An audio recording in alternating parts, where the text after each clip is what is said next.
Okay, quiet in the studio, chaps. We're going to be talking about the armed forces today. Here we go. Yeah, there's a lot of traffic you can hear, but I'll just have to ignore it. They're probably army vehicles driven by men with lipstick and lots of nice, lovely locks. Here we go. Well, hello there, Mark. We are here for a conversation about diversity, equity, and inclusion. Aren't you excited to be talking about this, sir? I can't wait. My favourite subject.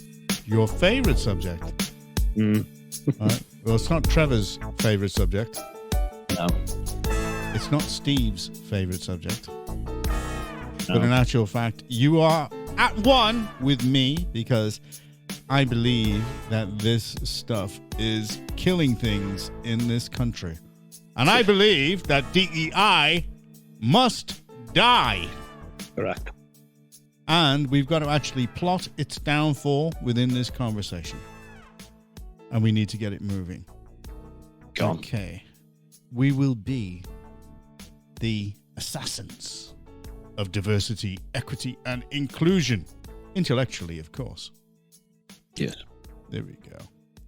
Well, I don't think very many people really understand what's going on.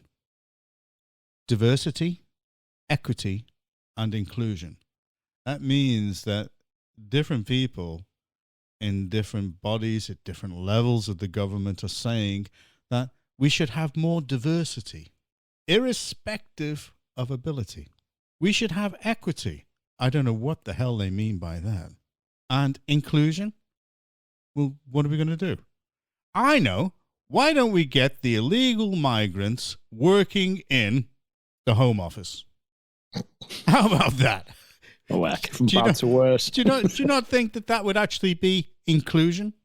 Because they're having a say on how many of the freebies that this country are going to continue to give them for coming over illegally into this country.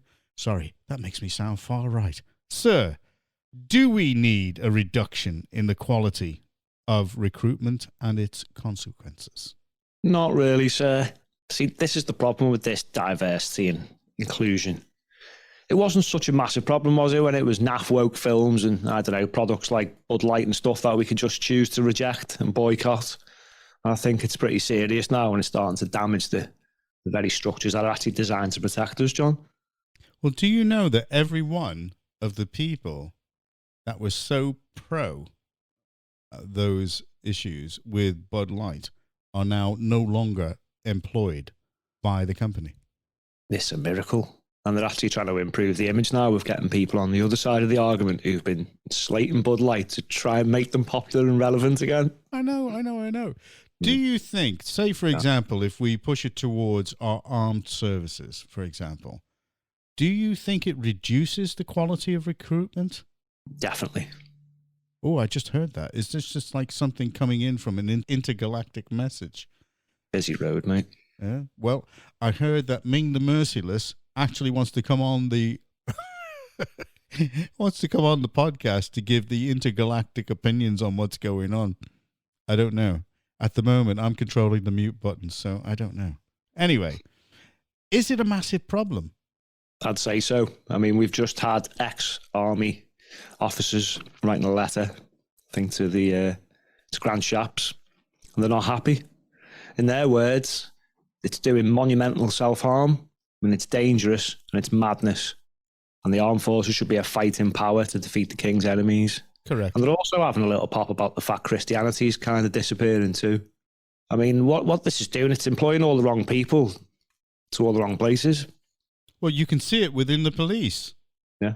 You know, when we had that woman on there that was, we spoke about her on a podcast, who was criticizing somebody for speaking or singing gospel songs outside of church grounds. They don't know what they're talking about.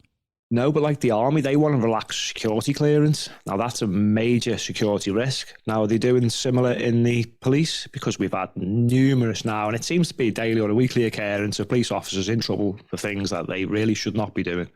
The head of the Met is actually making excuses for them and saying, well, they're doing their best. They made a mistake. Sorry, that doesn't work. He actually sounds like the head of Homeland Security in America, Mayorkas, who they're trying to impeach. Yeah. They're doing us damage. And it's internal. We're fighting against people that are actually doing us harm in this country. And we're employing them and paying them. It's degrading the recruitment across all sectors. That's going to weaken them all massively. I mean, look at the government. It's rife through there. I mean, they're saying they're going to clear this up, but it's them who've got 93 odd diversity officers in the MOD. It's them now who can't deport illegal foreign aliens who are committing crimes because of all this stuff. Yeah. They dug their own hole here. It's funny the way it's, there's an election coming up and now they're going to fix it. Oh, of course. He's ready for battle now, is he? Yeah. Apparently he's saying we're not going to weaken the recruitment. We're not going to relax security clearance. Okay. Believe it when it's... Sorry to interrupt you there. Yeah. How can we kick back against these things, Mark? Well, that's a good thing, really. I mean, it's failing it is actually failing in a lot of circumstances, this DEI. And when you look at why the advocates for it say it's failing, it's quite funny, really, because they say it's lack of funding and people aren't taking it seriously. Well, that one, they've probably got a point. A lack of diversity at management level. And whatever structural ism or phobia there is at the time needs to be fixed first properly to implement it. So that's a convenient excuse for not being able to do it properly, isn't it? Because that's just going to go on forever. But we know actually really that the results show us that it's discrimination, plain and simple. Absolutely. The problem with the weakening the recruitment is it narrows the talent pool. So you're not getting the best people applying for the jobs. And if you are, they're not being given the chance. Like with Bud Light, it's clear now the money men know this loses money. Yep. And people this is are why not into it. This is why they're rolling back on it, especially the businesses that are there to make money. See, when it's government departments that are just spending hours, they're not in such a hurry to sack them all, are they? But and then at the extreme end of it, it's putting children at risk, it's affecting their education, and it's extremely divisive. And that's just to name a few, really. But what should we do to shut it all down then? Well, I think we need to close all DEI departments straight away. You could literally give them people other jobs, what they were suited to in other roles, which is probably why they're there in the first place. But not at the same level of pay.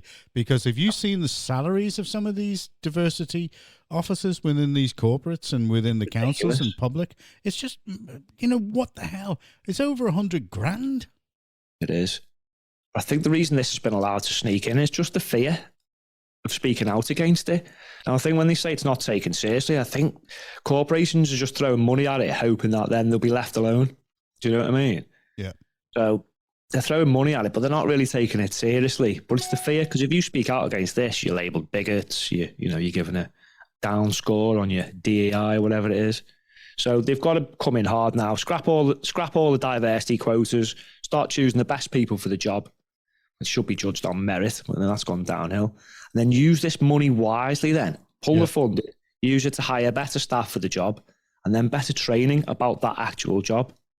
Otherwise, I'm afraid these people are going to be on the wrong side of history. They're going to ruin their businesses for sure. And at worst, probably the safety of our nation. Well, I totally agree with you. So the thought for the day is, let's scrap DEI. It has to die. Let's get rid of it because it's the best man or woman for the job.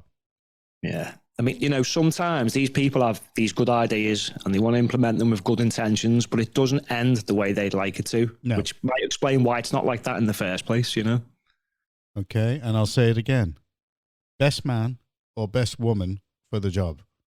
Just men and women, yeah. That's right. Okay, sir. Well, in that case, then, that's been a great conversation for Thought for the Day, and we're going to move it out. Just common sense, isn't it, landlord? Common sense. Common sense, sir. Okay. And isn't it common sense that we haven't got Steve on here? Otherwise, this wouldn't be just like a sort of a 10-minute talk. This would be a 2-hour talk. Oh, bless him. No. Don't bless him. The Church of England should excommunicate him. just for the ums and ahs, when he speaks. Get rid of ship him off back to Scandinavia. Something like that, yeah.